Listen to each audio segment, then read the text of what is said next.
Hello, and welcome back to yet another inspirational podcast episode brought to you by yours truly, Karina from Healogy. I'm your truth speaker, truth seeker, truth keeper, and I am so glad that you're here with me today. Hello, it's Karina, and welcome back to Soul Medicine. This episode is for the mum who can't remember the last time she finished a hot coffee, who keeps giving until her body aches, but deep down she knows she's running on fumes. Here's the truth. Exhaustion isn't proof of your love. And by the end of this episode, you'll know how to reclaim care as sacred, why burnout isn't a badge of honor, and the one reframe that could change the way you show up for yourself and your family. And why now? Well, because women have been taught for generations to smile while silently collapsing inside. But it's time to break that chain. Stay with me because in a moment, I'll show you how the Empress in the tarot redefines care and why your rest isn't optional. It's revolutionary. The Empress archetype in the tarot.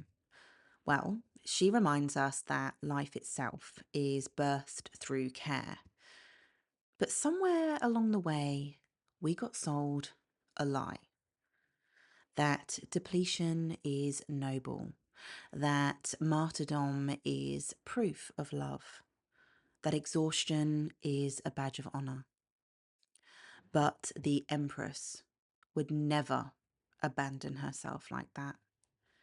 She tends to her own body first because she knows her body is the temple where life begins. The truth is, you can't give from an empty cup. You can't breathe life into anyone else if you're gasping for air yourself. And that's why on every aeroplane, you're told to put on your oxygen mask first. Not because it sounds nice, but because it's the only way to keep both you and your child alive. That's the patriarchy, dressed up as devotion. And honestly, do you know what I want to say to patriarchy? Up yours. Up yours. Stick it where the sun doesn't shine, quite frankly. I am done. Are you? This has gone on for far too many generations where men get paid more than women. Yet women's roles and responsibilities far outweigh the role of men. To put it into perspective for you, my bestie, who I know is listening right now, hello wifey, once said something that blew my mind. She told me having children is like having full-time jobs. I'll let that sink in. Having children is like having full-time jobs, which means for me, with 2 kids, that's 2 full-time jobs. And if I'm honest, probably a part-time job thrown in there too, if you count my husband, because let's face it, they also need a bit of parenting and direction at times, right? You know, my man child, my oldest child, but who is the most dependent. And here's the kicker. All of that is unpaid. And that's on top of the actual paid work we do in the world. When she framed it in that way, it hit me. No wonder we're exhausted. No wonder we feel stretched thin. We are carrying the weight of a whole economies on our backs while being told we should smile and be grateful. But it's time for a revolution, ladies. You've probably heard that old generational saying, Behind every man is a woman. And doesn't that just speak volumes? The truth actually is, behind every woman is usually a man struggling to keep up.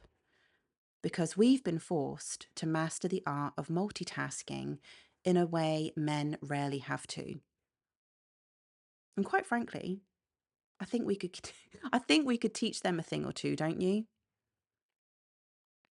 But before I continue, I am going to jump in here to say that I don't want to tar all men with the same brush, because there are men out there who are doing both roles, carrying the load of both mother and father, and they deserve recognition too.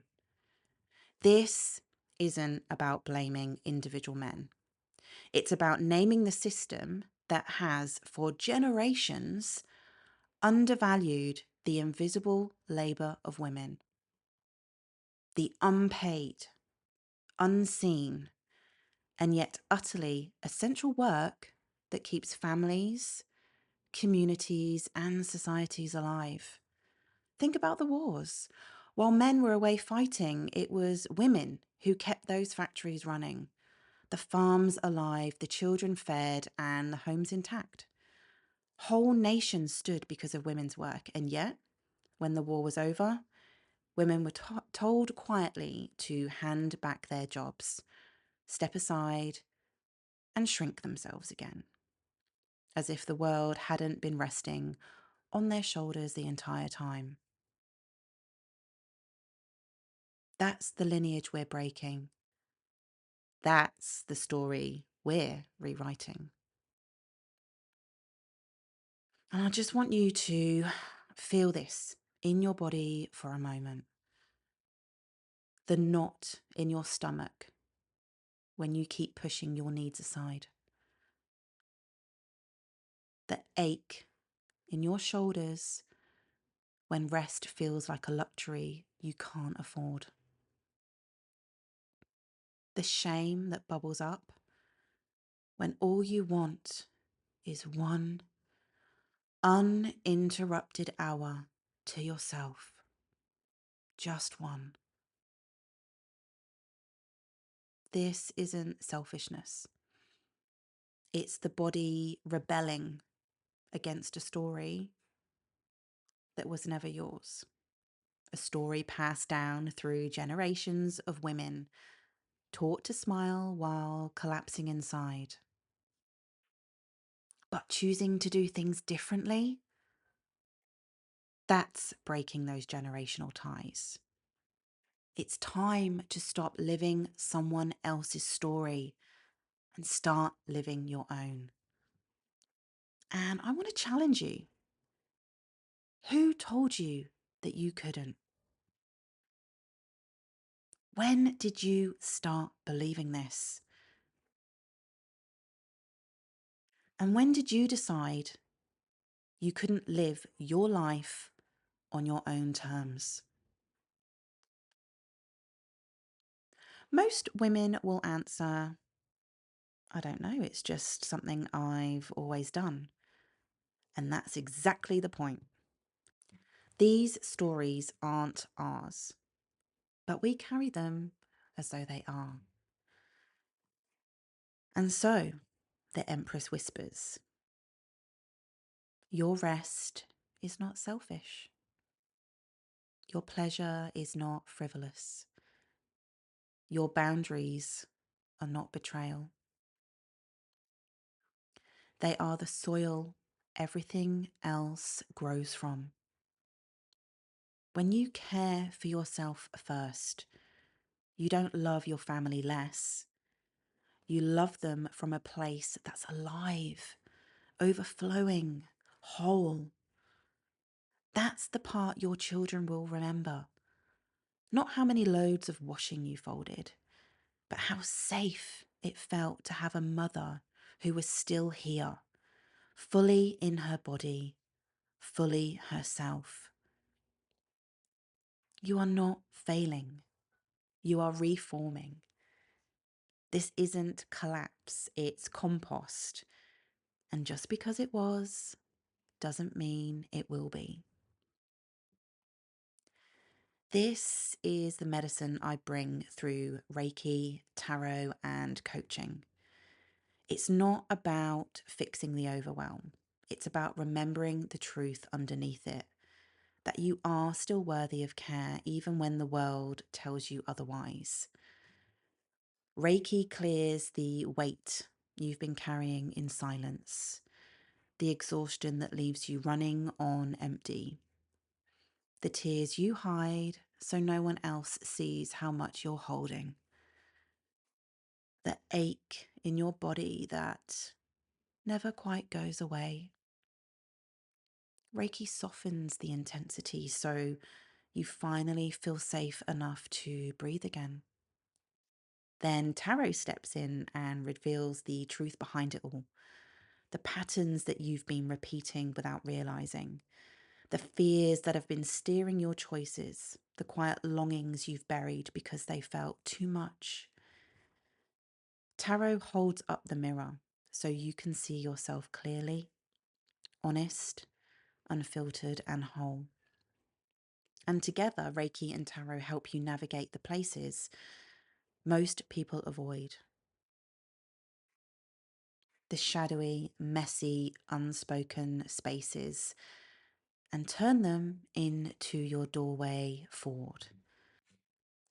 And because this is the last episode before applications close, I want to gently take this opportunity to remind you that my 3-month soul deep transformation journey begins in October. Applications close in just a few days, and the next round won't be until February next year. So if you've been feeling the nudge, now is the time. You'll find the link in the show notes below. So before I wind up today's episode, let's just ground this together. Place one hand on your belly, one hand on your heart, and whisper to yourself, I am still here. And just breathe in that truth. Let your body feel what your mind still doubts. And say it again. I am still here. Because you're not failing, you are reforming. This isn't collapse, it's compost. And compost makes the soil richer for what's to come. So here's what I'll leave with you today. Where in your life have you mistaken self-sacrifice for love? And what would it look like, in the smallest, simplest way, to choose Empress style care instead? Because you can't give from an empty cup, and you can't breathe life into anyone else if you're grasping for air yourself. And your care, it's not optional, it's sacred. Thank you for being here with me today. If this episode spoke to you, I'd love it if you shared it, followed the show, or subscribed, because every time you do, it tells Spotify and Apple to push this podcast out further, reaching more women who need this medicine in their darkest moments. No one should have to walk this path feeling alone, and you're not alone. I'm right here, walking it beside you. And if you'd like me to speak directly to something you're carrying, a question, a pain point, a story you'd like me to touch on in a future episode, send me a message through my website or socials, my email address even. It might even feel like we're in a session together, me speaking straight to your heart. And if you'd like to work with me more deeply through tarot, Reiki, or coaching, you'll find all the ways to connect in the show notes.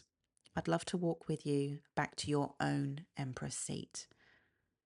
Until next time, lead with your truth, not your fear. And remember, Just because it was doesn't mean it will be. With love, Karina.